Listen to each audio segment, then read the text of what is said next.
Hello, Steve White, Steve White saying 9 War Barbie has arrived. It's a hit and no one can doubt it. Now, I'm really surprised that people were underestimating this film. They were estimating around 80 to 100 million, maybe 120 million on the high side.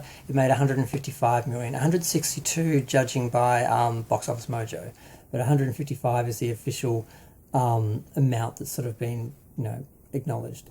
So that is more than Transformers Rise of the Beast has made in its whole domestic run, 155 million. Fast X, 145 million domestic run. Mission Impossible, it's only been 2 weekends, but it's not looking good. It's only 118 million for its whole domestic run. And The Flash only made 107 million for its whole domestic run, and it made more than Shazam as well. So it's made more in its opening weekend than many films have made in their whole runs. So that's amazing. The film actually made 162.2 million based on what Box Office Mojo is saying for domestic. International was 194.3 million, which means the box office for the whole world is 356.3 million. So that's pretty amazing. I kind of expected it to do this well. I'm surprised other people underestimated it. And what I find is funniest is that the haters, because this is a divisive film to a certain degree, and the Conservatives are all upset. And what kind of is funny to me is that they got on the hate train so late. A lot of these people, they had no idea. They underestimated Barbie, of course. Of course they underestimated a woman. And they weren't expecting it to be the next culture war issue. And they weren't prepared. You saw people sort of jumping on the hate train a couple of days before the film opened, after they saw the previews and word got out that it actually had deeper messages. It wasn't just a silly little comedy and a little kids film, which is what I think they thought it was. But it's not marketing for their audiences, so although they're trying to call it out, people aren't really listening.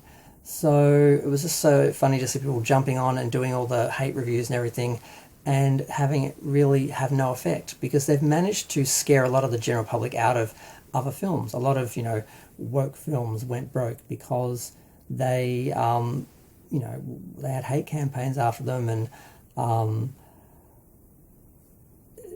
the people just aren't listening to. So it's really kind of funny to see these people spinning their wheels and getting nowhere. And everyone's jumping on it. Everyone's doing Barbie reviews. Everyone's got, pink logos, and they're burning Barbies and stuff like this and going over the top. And the main audience, people who are watching this film and loving this film, don't even know these people exist, I don't think. So they're not having the impact that they're used to having. So that's funny. Now the film, so far as achievements goes, it is the biggest domestic opening for 2023. It's the biggest opening ever for a female director. It's the biggest opening for a movie based on a toy, and it's the biggest opening ever for Margot Robbie and Ryan Gosling.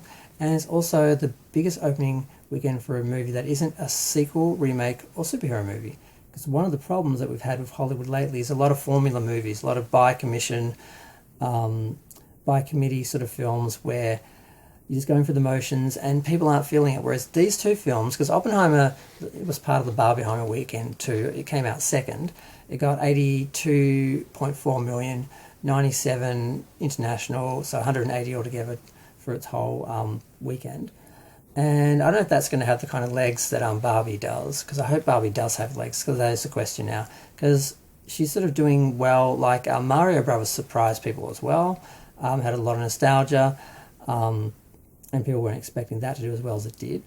And I'm just really excited that it's done this well, and I'm happy that the hate mobs haven't been able to take it down with their usual sort of tactics, and that they were so late to get into the game and they sort of missed the boat.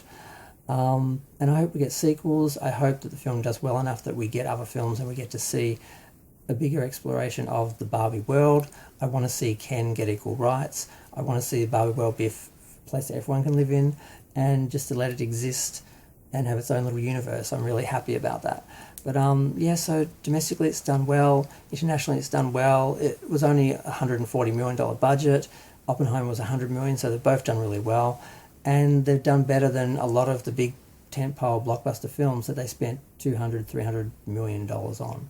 So it's a win, and it's just fun to see all the haters spin their wheels and get nowhere. And I just hope the film has legs, because, but I mean, like I said, like there are probably a few parents that are not going to take their kids to the film now because of what they've heard. that it's more than just a little kids film. But they weren't the target audience anyway. The audience was middle-aged women, older women, mature women, adult women, not children, not girls, and gay men basically. And we don't care what those people say. We're all enjoying the film. I didn't go. I paid for a ticket because I couldn't go, but I wanted to support the film anyway. But yeah, I am going to go now. Feel free to share, like, comment, subscribe. Let me know what you think. Yeah, I'm just really happy that Barbie's done so well. And I'm not surprised because she's Barbie. I've loved Barbie ever since I was a little kid.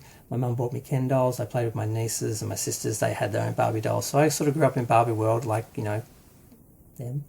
And it was great. And I'm glad it's getting the cinematic, you know, version that it deserved.